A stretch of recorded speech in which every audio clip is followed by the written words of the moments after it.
The Rebbe Zilgesenstein began the Farbrengen this afternoon how Shabbos instills Achdus amongst Yidden.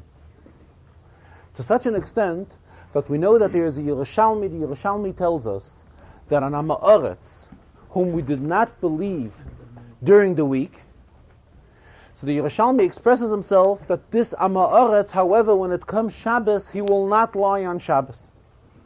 What difference is it whether we accept what he says or he doesn't, or we don't? This applies to Bisman Abayis, when people were careful in Trumas and Meisres, and were only eating food which Trumas and Meisres were taken off from the food. So even this individual, whom we did not have any ne'emunus, we did not have any trust in him throughout the entire week, however, if he would make a statement on Shabbos that this food is okay, Shabbos we would honor his statement. What does this show us? This shows us that Shabbos is such a day that brings about Achdus amongst Klal Yisrael, that even those Yidden who we would not unite and associate ourselves with throughout the entire week, we would not dine with them together throughout the entire week because of obvious reasons. These reasons fall away on Shabbos, and when it comes to Shabbos, it brings a total Achdus amongst the entire Yidden, amongst Klal Yisrael, regardless what level this particular person is standing at. So this is the inyan of Shabbos in general. This Shabbos that we are in today is a special Shabbos, and a very special Shabbos. It comes behemshach to Yutes Kislev. Yutes Kislev was yesterday, and right away we are entering Shabbos. Shabbos, the day of Chav Kislev. And the Remes, Shabbos, we find, is a very high inyan. Just like we find Benegeya, question arises, if Shabbos is that great, why aren't we obligated to have guests at our table on Shabbos? Benegeya Yontif, it's brought in Svarim, that is our obligation to have guests at our table on Yontif. And Benegeya Shabbos, not so. So that how Chassidus interprets it is that Shabbos in itself is such a high madrege that Shabbos there is no need for us. Because the reason why do we, Chassidus explains, why do we have to have guests at our table during Yontif? In other words, this is a sort of inyan to bring in extra amount of Kedusha to our Yontif table. However, on Shabbos there is no need for it, because Shabbos in itself is so high and great that there is no need for us to do anything extra on the Shabbos. The Rebbe compared it to another inyan which is explained in Chassidus, Benegeya Rosh Hashanah, that falls out on Shabbos. We know that on Rosh Hashanah we have to blow the shofar. However, when Rosh Hashanah falls out on Shabbos, we do not blow shofar. So Chassidus raises the question, if Rosh Hashanah falls out on Shabbos, we know how great shofar is. Shofar is such a great and important inyan. Here we are lacking this great inyan of Tkiyah shofar. So Chassidus interprets on the contrary. Shabbos is so great that there is no need for us to blow the shofar when Rosh Hashanah falls out on Shabbos, because all the great accomplishments which are achieved through Tkiyah shofar when Rosh Hashanah falls out on a weekday, these inyanim come automatically when Rosh Hashanah falls out to be on a Shabbos. So from here we get the greatness of the Yom HaShabbos. And particularly the Rebbe says this Shabbos. And here the Rebbe says we have to be very thankful to those guests who have came for Yutes Kislev and are staying with local families here, that they are giving these local people here an opportunity to fulfill this great inyan of Achnasas Ochem. And Benegeya Achnasas Ochem we find, Chazal tell us, G'doila Achnasas Ochem Yosem Mekabalas Pnei Hashchina, that accepting guests and taking care of on guests is yet greater than greeting Hashem Yisbarach, than greeting Almighty God. Where do Chazal derive this from? From Avraham Avinu. Avraham Avinu was involved in the middle of talking with the Rebishter, and there all of a sudden, the three Malachim, who were in the format of people, revealed themselves to him. So the Pasuk tells us, what did Avraham Avinu do? He left the Rebishter and turned right away to the Malachim to take care of their needs, to go ahead and feed them. So from here, Chazal derive, G'doila Achnasas Ochem Yosem Mekabalas Pnei Hashchina, that Achnasas Ochem is yet greater than Kabbalas Pnei Hashchina. So the Rebbe asked, we're talking about a person like Avram Avinu. Avram Avinu, Alter Rebbe explains in Tanya that the others were a merkava lelakus. What does that mean? That their whole entire being, whatever they did, whatever they were only involved in, was totally given away to the Eibishter. So what difference is it whether we're talking about Avram Avinu, whether he's involved in a conversation with the Rebbeinu Shalom, or we're talking about Avram Avinu as he's serving guests? Obviously, when Avram Avinu is taking care and providing the needs of his guests, he's also a merkava lelakus then. He's totally in a bittul to the Eibishter. If he's totally in a bittul to the Eibishter, so obviously isn't this just the same as Kabbalas Pnei HaShchina? He's mekabel Pnei HaShchina when he's machnas ochem.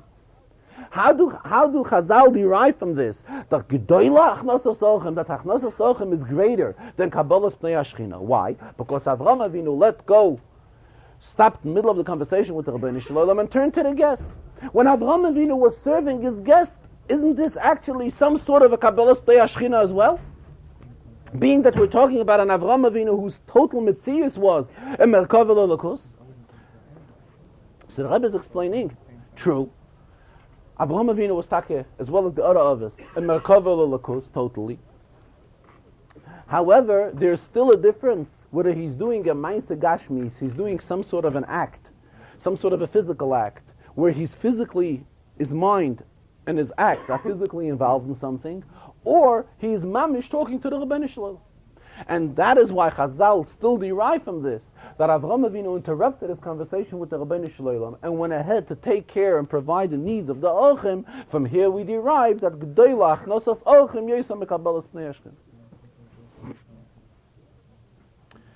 And here the Rebbe began talking in an Inyan, spoke about it with a tremendous koch, that the Rebbe says what he really expected was, being that Yutas Kislev falls out on a Friday, and right away we're going from Yutas Kislev into Shabbos. So originally, it is the custom of the Rabbeim that the Yutas Kislev Dike Farbrengen is always on the eve from Yutas to Chav. This is always in all years. However, being that this year it is impossible to have the Farbrengen on the evening from Yutas to Chav because it is Friday night, that is why it is the custom of the Rabbeim as well that the official Yutas Kislev Farbrengen comes a night before and is on the evening to Yutas Kislev. The Rebbe says, being that we are in the Daled Amos, in the same area, in the same Daled Amos, in the same building where the Frierdiker Rebbe spent 10 years of his life, we are obligated to act the same way as he would have acted. And the Frierdiker Rebbe's Yutas Kislev Farbrengen, when Yutas Kislev came out on a Friday, would have also been on a Thursday night. However, the Rebbe says what he really expected was that Friday night amongst Chassidim something real special should take place. First of all, he says he expected a real Yontav Dike type of Kabbalah Shabbos Dike davening. Should have been with a real Yontav Dike Lebedikite, with a real Yontav Dike atmosphere. And more than that, what he really expected was that Chassidim amongst themselves should really farbreng as it should be on this night of Yutas Chav Kislev, which is last night, Friday night. Actually, this is the night when we know, which is always a minig to farbreng. So Enochanama always the Rabbeim farbreng on this evening. But being that now, because of a reason, it is impossible for the Rabbeim to farbreng on this evening because they farbreng on evening before, Chassidim amongst themselves should have gathered and really utilized this night for a real Chsidish Farbrengen. And the Rebbe says that he hadn't heard that a real large, befitting Farbrengen took place last night. He did not hear anything about it. He says maybe one or two people spoke in privacy, that it is a proper time, an opportune time to Farbreng, fine. However, those that carry the obligation of seeing to it that such type of inyanim should take place, whether we're talking about Rosh Yeshivas, or we're talking about Mashpiyim, or the Rebbe used the expression, one who is a mechuna mashpiya. This expression stems, we know the famous letter from the Frierdiker Rebbe, where the Frierdiker Rebbe writes about Yud Beis Tammuz, which the Rebbe stresses many times. And there the Frierdiker Rebbe uses the expression, Koil asher b'shem Yisrael yechuna. What is the idea of Yechuna? It means it's a kinui. It's not the real name. It's not the real identification. It's in some sort of a nickname. Rabbi says even those who the for them to be identified as a mashpia is only a kinui. But regardless, he says, what he really expected was to really utilize this evening properly. And Rebbe says, the reason he's talking about it is because lately the Rebbe says people have gotten accustomed that when something takes place and he does not speak about it publicly, then everybody thinks that this is something which he agreed to. Memele, he's notifying publicly that he definitely is not to be blamed on this and definitely does not agree to such type of an attitude which took place just last night, that Chassidim did not have a proper Farbrengen as it should be befitting for the evening of a Yutas Kislev. The only thing which he also wants to accomplish, while talking about it again, is the famous expression from the Frierdiker Rebbe. Frierdiker Rebbe kept on stressing that the Torah teaches us by karbonis, by the lesson of Pesach Sheni. Torah teaches us what's the whole meaning of a Pesach Sheni. Pesach Sheni is for a person, it was impossible for him to be makriv the Korban Pesach on time, for whatever reason.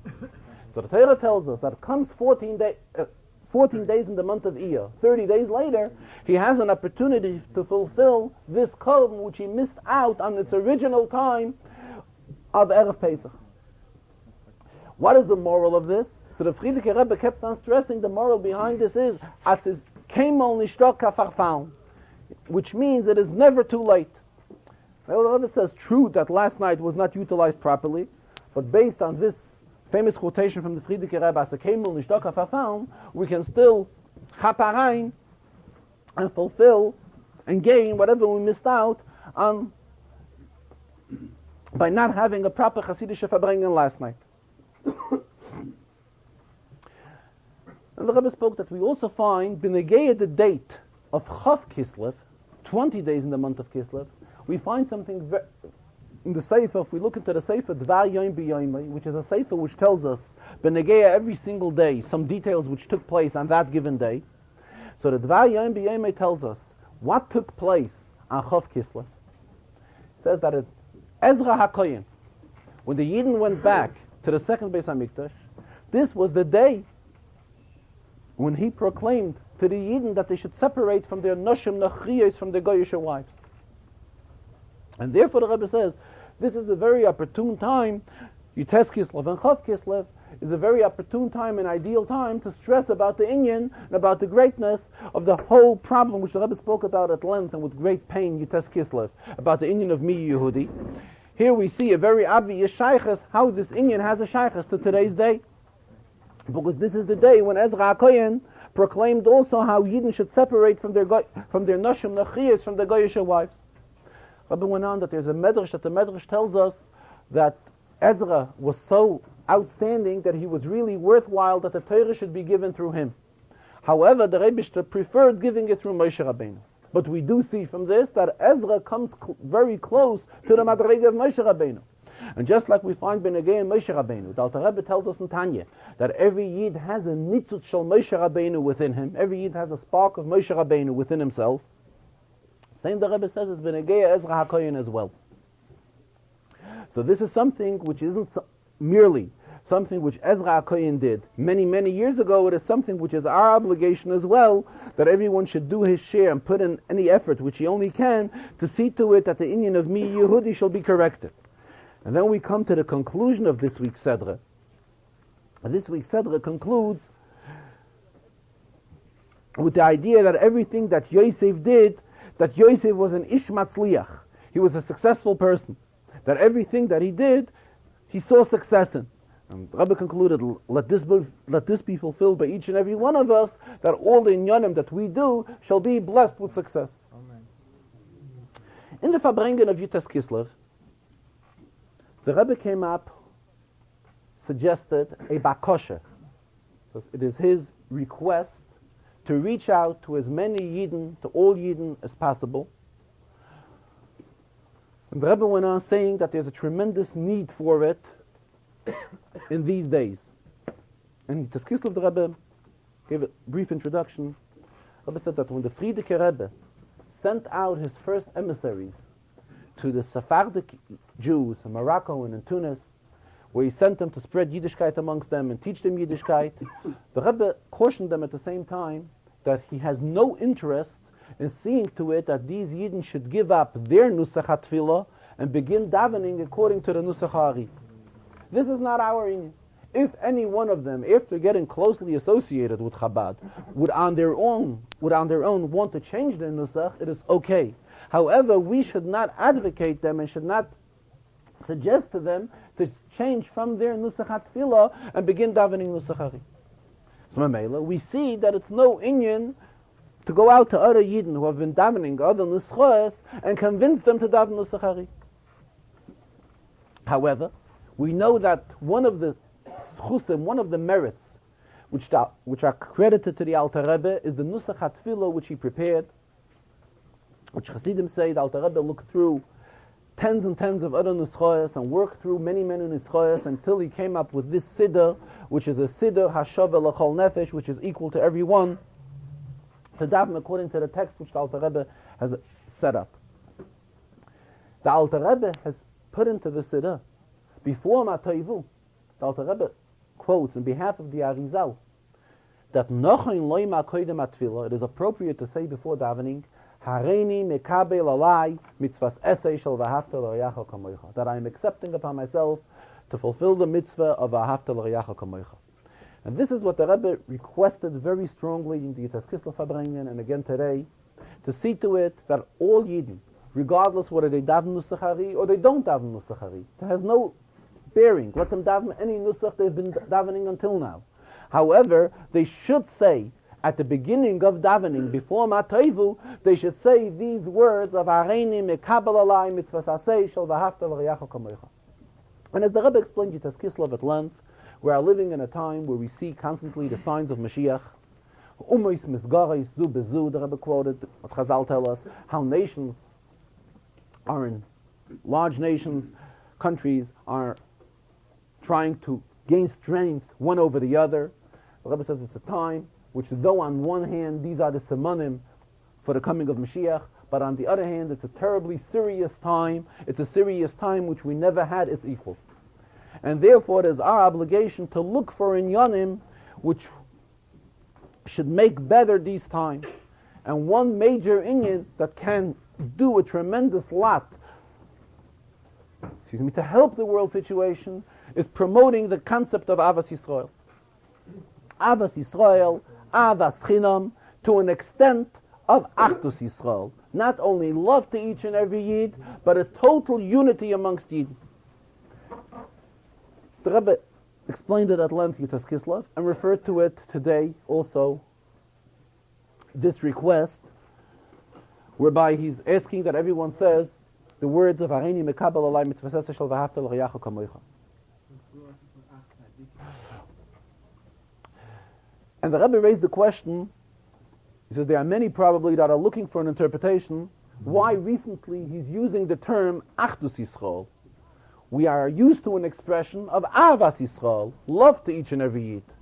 However, it is not common to find in Svarim the expression Achdus Yisrael, total unity amongst Yid. And therefore there are those that are questioning his expression, what is the basis of such type of an expression. And the Rebbe went ahead and he says, it is a very simple and open basis. It is a Yerushalmi. In Talmud Yerushalmi. Talmud Yerushalmi, where when he explains the inyan of Avas Yisrael,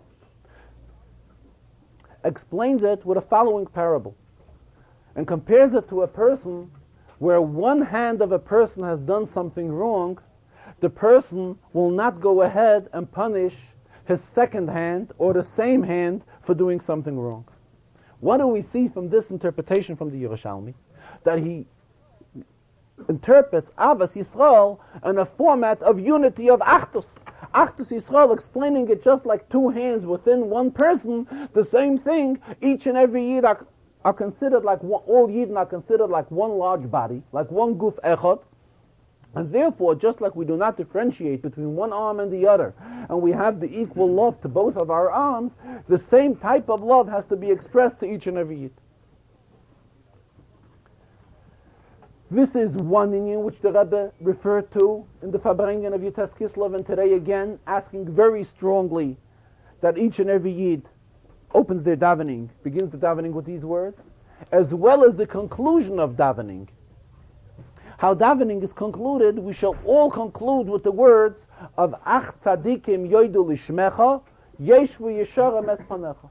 And again, regardless what type of nusach we daven, whether we have it in the Sidurim that we daven or we don't, the Rebbe is asking and begging that each and every Yid should conclude the davening with these words of Ach tzadikim yoidu lishmecha, yeshvu yesharem es panecha. The source for saying these words at the end of davening, the Rebbe says, is the Rashal, Rabbeinu Shlomo Luya. The Rebbe says we talk so much about the coming of Mashiach, and when we're mentioning about the Marshal, it's worthwhile as well to mention that the Marshal was also a descendant of Shevet Yehuda and a descendant of Malchus Beis David.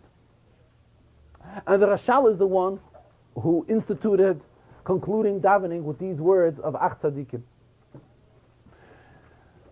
And the Rebbe says we find it not only in the Rashal, we find it by many other poskim who as well quote the Rashal and bring this suggestion of saying the pasuk Ach Tzadikim at the end of davening. We find it in the Bach, who was a posik. And furthermore, the Rebbe says, the Rambam, and everybody knows how we look up to the Rambam, there's no one that can compare to the Rambam. The Rambam in his Sefer Halachas, and let us not forget that when the Rambam wrote his Sefer Halachas, there were already Sidurim in existence. Just to mention two, there was the Siddur of Rav Amnon Goen, and there was the Siddur of Rav Hai Goen, who were both Goenim who lived prior to the Rambam. And still the Rambam, when he arranged his Sefer HaHalachas, the Rambam in the Sefer HaHalachas tells us exactly how our Nusach HaTfilah is supposed to be. And the Rambam writes that the tefillah is supposed to conclude with the words of Ach tzadikim yoidu lishmecha, yeshvu yesharem es panecha. So we don't have to go far. We have it in the Rambam, who's a recognized by all as a posek, where the Rambam tells us as well that this is how we're supposed to conclude our davening. Furthermore, the Rebbe went on. The Rebbe says that there is a siddur which was extremely acceptable. The Rebbe referred to them by this kehillah of Yidden, whose philosophy is Torah im derech eretz. Primarily, here the Rebbe is referring to the German Jews. The Rebbe says that there was a siddur which was acceptable and very, very much respected by this kehillah of Yidden, of Torah im derech eretz Yidden. The Rebbe says it was a kehillah but due to circumstances, they accepted this philosophy of Torah im derech eretz, which means not only learning of Torah, but also secular education as well. And at the same time, the Rebbe says this is a kehillah of Yidden who were Yereim Ushleimim. They were full-fledged, God-fearing Jews. And there is a siddur, the Rebbe referred to the siddur is called the Siddur Redelheim, known by this publication, where he also has, at the end of davening, however, there he also put into the siddur the Parshas HaAkedah and Parshas Hamon, which is recited according to some nuschoes. But after the Parshas HaAkedah and after the Parshas Hamon, he also quotes from the Rashal that it is appropriate to say after davening this Ach tzadikim yoidu lishmecha yeshvu yesharem es panecha. So again, we have the importance of saying this Ach tzadikim at the end of davening. The Rebbe says he's sure that there are those that will be going around and saying Chodosh Osir min HaTorah. This is a famous quotation from the Chassam Sofer, where the Chassam Sofer expressed himself that it is no inyan to institute new minhagim. The Rebbe says he would like to ask one question. In the days of the Chassam Sofer, those people who want to refer to the concept of Chodesh Osir min HaTorah, tying it into a saying from the Chassam Sofer, he's sure that in the days of the Chassam Sofer, people did not read papers on a daily basis, and people did not do other things which we got accustomed to when we do it on a daily basis. The Rebbe says it's not going to get into details, but if we were talking about those Yidden, how the schedule is supposed to be. First, we have to daven in the morning. After davening, we have to have a shir and tefillah, and that is when a shir and Torah, and that is when and afterwards, that is when we're supposed to go to our asakim, be involved in our occupation or profession. However, the Rebbe says, for those that go to the mikveh before davening, so they're still before davening, says he doesn't know whether it's before mikveh or after mikveh, but still before davening. What they try to do is they run to the telephone and try to make a few calls that have a shaykhs to their business. And this is something which the Chassam Sofer definitely did not appreciate, and something which did not go on in the days of the Chassam Sofer. Memela, those who are referring with the comment of Chodesh Asar Min HaTorah, the Rebbe says we are into many other things which we did not do in the days of the Chassam Sofer. And therefore this is a very appropriate inyan, which due to the times which we are in, and the tkufa which we are living in, it is something which is extremely important that all Yidden should begin the davening with acceptance of the mitzvah of before Matoivu, the acceptance of the mitzvah of Avas Yisrael, and to conclude davening with Ach Tzadikim Yodu Lishmecha Yesh V'Yisharem Es Panecha. Ach Tzadikim. In this second Sikha, which was a fairly long Sikha, the Rebbe also referred to and began speaking and elaborating. He says there are people who are here for 33 years already. And he says, and when a question is asked, throughout 33 years, have they memorized the Maimah Bal Peh already?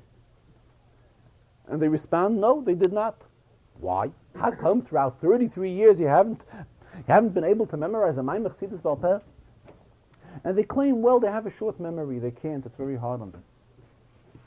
Rebbe says, however, when you approach these same people and you tell them if they read Wall Street in the paper, and this is something which they know inside out and they know it perfectly. If you have a short memory, how come that when it comes to memorize a Maimah Chassidus, you claim you can't? How can you memorize this? They say, oh, this is different. This is negeya to me. This has a shaykhus to me. And if it has a shaykhus, it's completely different. And the Rebbe says, again, there are people that come to Farbrengens, and they think, what do they think about while sitting at a Farbrengen? Or they pay attention. Perhaps a non-Jew, a goy, came to the Farbrengen. So what they walk away with from the Farbrengen, it was so great, a goy came, and the goy sat through the Farbrengen, or sat through part of the Farbrengen, very respectable, respecting very much with their acheretz, and this is what they walk away, from the Farbrengen with. And naturally, this is not the intention of the Farbrengen. There are others that claim that the Farbrengen has no shaykhus to them. Why? Because Thursday night was the Farbrengen, and Thursday night is a night when we're supposed to sit up and learn Torah. Here, what was discussed at the Farbrengen? First of all, a large portion of the Farbrengen goes away on singing the Gunna. So they claim, how could they afford wasting time singing the Gunna? Secondly, they claim, the Rebbe discussed at Lent at the Farbrengen, how we are supposed to utilize our influence not only on Yidden, but on the Bnei Noach and Goyim as well, to see that they fulfill the Sheva Mitzvahs Bnei Noach. This individual claims he's a totally isolated person. He has only a shaykhus to Torah, he has no contact with Goyim. Therefore, what shaykhus does it have to him to listen to an inyan whereby the Rebbe demands from us that it is our obligation to accomplish with Goyim as well? Comes to talking about an inyan of Miyu Yehudi, says he has no influence on Miyu Yehudi. So, therefore, all these inyanim have no shaykhus to him. There are other segments of people that sit through a Farbrengen and they keep on expressing, it was a remarkable Farbrengen for 5 hours. 5-hour Farbrengen. I'll be repeated a few times. A 5-hour Farbrengen. And they observed that these people were sitting for the entire Farbrengen. They observed that some other people did not sit through the entire Farbrengen. They went out in the middle, or left earlier, or came earlier, and this is what they walk away from the Farbrengen with. There are others that come to the Farbrengen, and they know that the Rebbe stressed the inyan, that now is a time how how nations are trying to defeat one another. So they want to come to the Farbrengen and feel perhaps they can, and they are searching, perhaps they can hear some sort of a political comment on the world situation. And they want to derive from the Farbrengen, what is the situation, which one of the superpowers will be more successful. The Rebbe says, think for a minute. Do you have any influence in Washington? Do you have any influence, any input in Yerushalayim? Or do you have any input in London? Or any input in Moscow? So why are you looking to find, in the words of the Farbrengen, which one of the nation of the superpowers will be more successful? This is an inyan which has no shaykhus. And again, when you're asked, Were you successful in memorizing a Maimer? Or not only memorizing a Maimer, even referring to how did the Maimer begin, or which inyanim were discussed in the Maimer. Here this individual remains blank and does not have what to comment. And the Rebbe spoke this as something which definitely should not be so.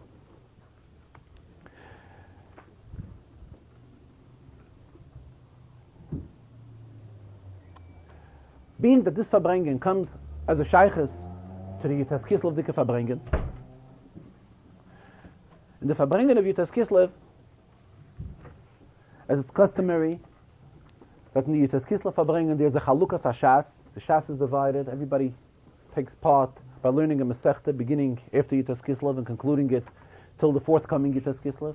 So in the Yitas Kislev Dike Farbrengen,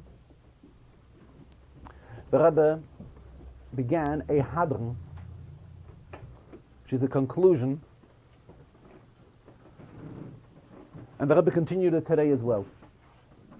The Rebbe explained that when we refer to the Seder in Mishnayos, we know there are 6 Dorim in Mishnayos. The usual way of us referring to Mishnayos is in the sequence of beginning with Zroyim and concluding with Taharos. If we want to abbreviate it, it is abbreviated and composed in 2 words, Zman Nokat. Zman Nokat stands for Zroyim Moyed Noshim, Nezikin Kodeshim Taharis. This is the usual and popular way how we refer to Mishnayos. What is the conclusion of Mishnayos this way, in this sequence? The last Masechta is Uktzin, and Masechta Uktzin concludes with on Motzah Kodesh Baruch Hu Kli Machzik Brocha Li Yisrael Ela Hasholem. That peace is the best gift which HaKadosh Baruch Hu found, which brings bracha to Yidden, is the inyan of Shalom, the inyan of peace. Based on the klal that every inyan has to be mistayim b'toiv, we always have to conclude with good. That is why this is how Bavli concludes, how Shisha Sidra Mishnah concludes. However, we know, the Rebbe says it's brought in Sfarim, that there is another sequence in Mishnayos. The second sequence in Mishnayos is abbreviated Nezem Koton. Nezem Koton, according to this way, it begins with it concludes with Nezikin. It begins with Noshim and concludes with Nezikin. The last one is the Koton, the last one is Nezikin. And the Rebbe says if we look carefully, we will notice something very interesting. That Talmud Yerushalmi concludes with Seder Nezikin. Talmud Yerushalmi follows this sequence and concludes with Seder Nezikin. And what is the last Masechta Nezikin? That is Masechta Hoyriyas, and concludes with the concept how great Torah is. The Torah is extremely great and dear. Yikara hi mipninim. It is dearer than pearls. And the Gemara tells us what's the pshat. Torah is more dear than pearls. The Gemara breaks up the word pninim, lifnai ulifnim. That Torah is more dear than the one who enters lifnai ulifnim, meaning the Kohen Gadol, who was given reshus to enter lifnai ulifnim inside the Kodesh HaKadoshim. Torah is dearer. One who is learned and well versed in Torah is yet dearer and chasheva even than the one who is entering lifnai ulifnim. So what do we see from here? That the conclusion of Yerushalmi is different, totally different than the conclusion of Bavli, to such an extent that Yerushalmi adopted a different sequence of Mishnayos, of the Shisha Sidra Mishnah. Yerushalmi adopted the sequence of the Shisha Sidra Mishnah to conclude with Seder Nezik. The way it's used to us, the way we always learn Mishnayos, we always learn Mishnayos in the sequence of Zman Nokat. And the Rebbe mentioned that he came across a Mishnayos. He mentioned with the name of the Mefarish, I cannot recall the name at the moment.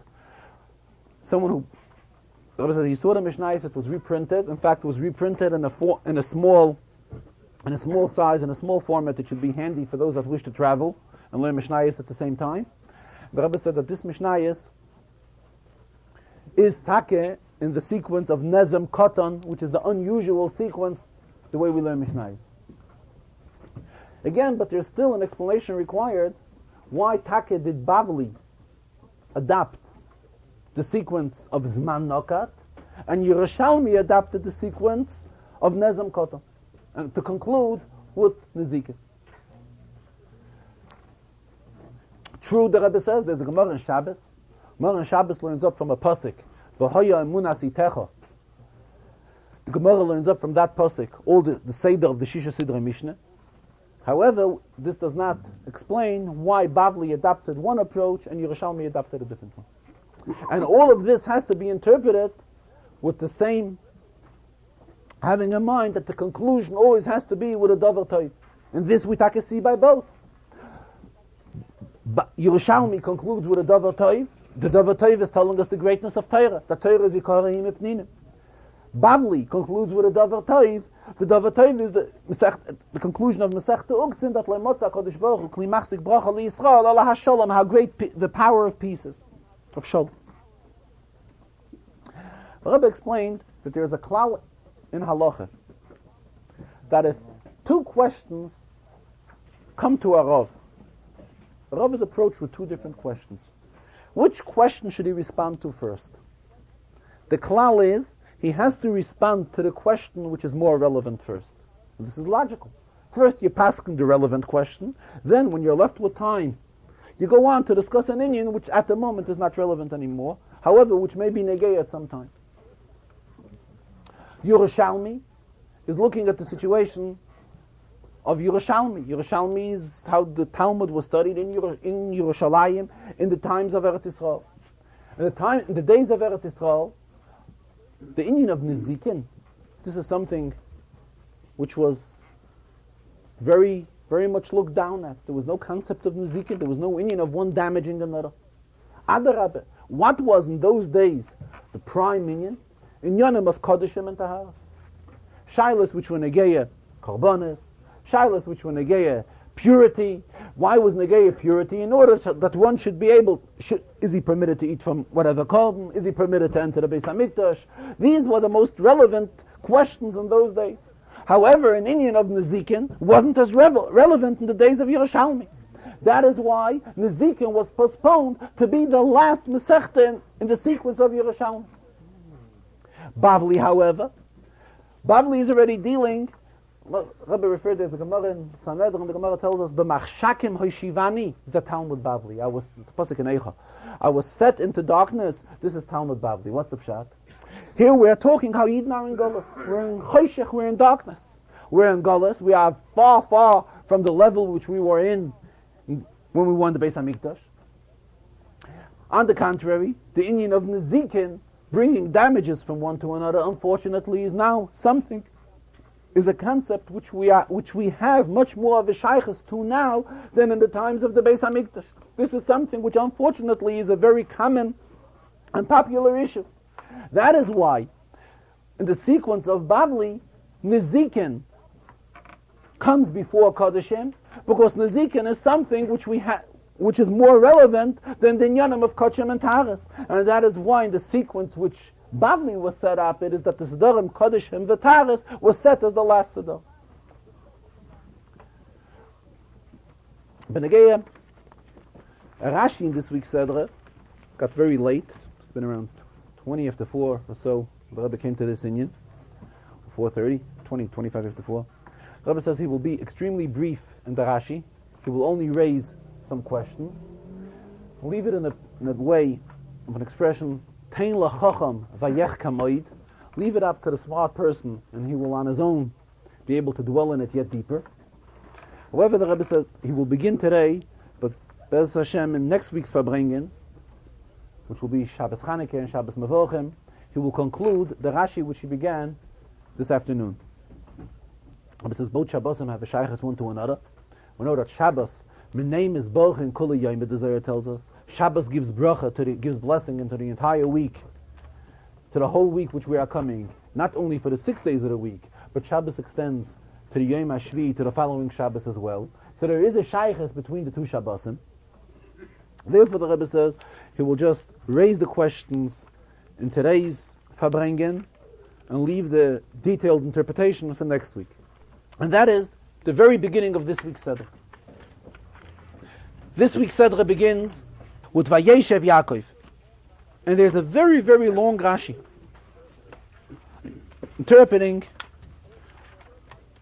all the details of Yaakov, regarding Yaakov. Then we come to another Rashi based on Pasuk Beis, Elo Toldos Yaakov.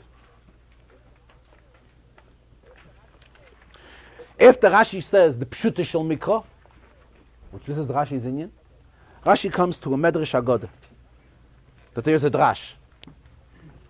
Okay. And we know that whenever Rashi quotes a drash, it is because the pshat is insufficient for some sort of a reason, and that is why Rashi has to come on to a drash. Here Rashi goes a step further. Not only does Rashi say a pshat, not only does Rashi quote a drash, Rashi goes further and says, V'oid nidrash boy. There's an additional drash here. This is something which is extremely unusual in Rashi, that Rashi should say two interpretations, b'derech hadrash, after he has given one interpretation, b'derech hapshat. And this is something which is very rarely found in Rashi. At the most, what we find in Rashi is, Rashi should tell us pshat, and Rashi tells us, if you want, look into drash. There are interpretations according to Al-Pi Drash also on this pasuk. However, Rashi does never get involved in the details of it. Excuse me, the details of it. Here Rashi goes, V'oid nidrash boy. There's another additional drash. What is the additional drash? Vayeshev. Bikish Yaakov leishev b'shalva. Yaakov wanted to live in peace. Kafatz olav rugza shel Yosef. So here immediately you had the problem with Yosef. And the Medrash says, Rashi quotes, Tzadikim mevakshim leishev b'shalva. They are tzadikim that want to sit in peace. Oymar HaKadosh Baruch Hu, lo yidayin letzadikim asher mesukan lahem le'olam haba. Is it not enough for the tzadikim that they will have olam haba? They also want to have peace on this world. So first of all, it requires an interpretation why Rashi has to get involved to two drashas on top of a pshat. Secondly, this drash is totally not understood. What does the drash tell us? That Yaakov Avinu bikesh Yaakov leishev b'shalva. Yaakov wanted to sit and relax in peace. So, Bnei Shalom immediately got him into the problem with Yosef. If we look back into Chumash before, the Rebbe has pledged to Yaakov, Va'ata eitiv imach. Va'ata amarta eitiv imach. The Rebbe pledged to Yaakov that he will do good with him. So the Rebbe was the one that promised Yaakov to set him up in a good and fine situation. So, what is the Medrash complaining? Medrash is claiming that Yaakov did something wrong. Bikish Yaakov leishev b'shalva, kafetz olav rugza shel Yosef. It was no other than the Rebbeinu Shalom who promised him, who committed to him, that he will have everything in a form of eitiv imach. He will do good with him. And this is something which requires explanation and interpretation, and something very obvious. And Mefarshei Rashi do not raise this question, and it's something which has to be explained.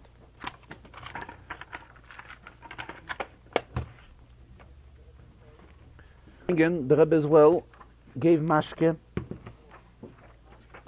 for Mlava Malke, which is taking place tonight for Koilel Chabad. Koilel Chabad is a Keren Shel Tzedakah in Eretz Yisrael in Yerushalayim, which was founded by the Alter Rebbe. The Alter Rebbe, Bala Simcha V'Agula from Yites and Chav Kislev. And this is something which has been in existence throughout all the years. And we have many of the Igros Kodesh, which are part of the Tanya in Igeras HaKodesh. Many of these Igros Kodesh stress the greatness of tzedakah in general, and particularly the greatness of tzedakah when tzedakah has a shaychus to Eretz Yisrael. The Rebbe says there are also other letters written by the Alter Rebbe, which are not entered as part of the Igeras HaKodesh, which are not entered as part of the Tanya. However, these letters too stress the greatness of tzidkas Eretz Yisrael, of tzedakah having a shaychus with Eretz Yisrael. Therefore, the Rebbe took a bottle of mashkin to raise Farbrengen and gave it for the cause of this Mlava Malke. Also, the Rebbe sent a bottle of mashke, which would be appropriate to send from this Farbrengen to the Yidden in Russia. The Rebbe says this is the country where at that time Roiv Minyan and Roiv Binyan of Bnei Yisrael lived, a country which had the largest portion of Yidden living there. This is the country where Hasidus was founded. This is the country where the whole union of Yutas Kislev took place. The Rebbe added that this is also the country where the Frierdiker Rebbe's first 10 years of his Nesius, close to 10 years of his Nesius, war of his leadership, was also in Russia. And it is the Frierdiker Rebbe that wrote and said, after leaving Russia, that he's only parting physically from his Chassidim in Russia. However, in Pnimius, spiritually and innerly, we are still remaining closely and very closely associated with the Yidden and with the Chassidim in Russia. Therefore, the Rebbe said it's appropriate to take a bottle of mashke from this Farbrengen and send it to the Yidden who are still behind the Iron Curtain, who are still in Russia, and this would be a way of associating and having them participate in this Chag HaGula of Yutes Kislev as well. And the Rebbe called over somebody and gave him this bottle of mashke, which should be sent over to Russia. Benegeya, the Zoya of this week's Sedra, the Rebbe also made it very extremely brief. The Rebbe just related a Zoya, which the Zoya tells us about Rab Chia. That Rab Chia, when he came from Bavel to Eretz Yisrael, was learning Torah, and his learning of Torah was to such an extent that his face lit up kishimsha, as the sun. And when people stood in front of him, he was able to tell and identify which one of those people who was standing in front of him were learning Torah Lishma, and which one of those were not learning Torah Lishma. To such an extent, even on those that learn Torah, however, as the expression here in the Zohar is, panav moirikois, his face would turn green. What's the pshat? His face would turn green.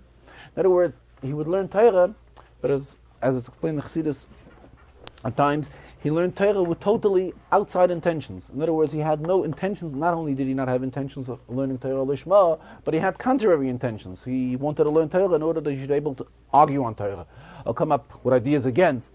So this is one who is referred to as Panav Meirikas, his face would turn green. So from here we see that we're talking about Rab Chia, who was the great Tana Rab Chia. His face would light up, Kishimsha, like the sun. By whom else do we find that his face was like the sun? This we find Benegei Moshe Rabbeinu. So this is a very outstanding praise on Rab Chia, how Rab Chia would learn Torah. Again, this is what the Zohar tells us. There is a lot of comments from his father, Benegei this Zohar. However, being that every union has to be brought down into action, a hera which we can take out of this Zohar, there must also be a hera Benegei Lamaisa which we can derive from this. However, being that it was due to shortage in time, the Rebbe postponed it for next week. A good Tevach. I think so. Next week, Mitzvah Hashem, because of Chanukah, 8 o'clock. What about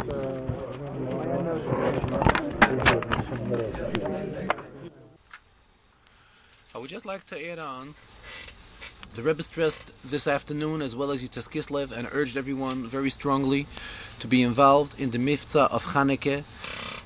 And as the Rebbe stressed this afternoon, Chazal tell us regarding Neiros Chanukah, HaNeiros Halalu Einam Betelam La'olam, this is something which will remain eternal. And this shows us the great importance that Neiros Chanukah have. And therefore the Rebbe is urging that we all get involved to see to it that every Yid sins lights the Chanukah candles during the Chanukah Yontif.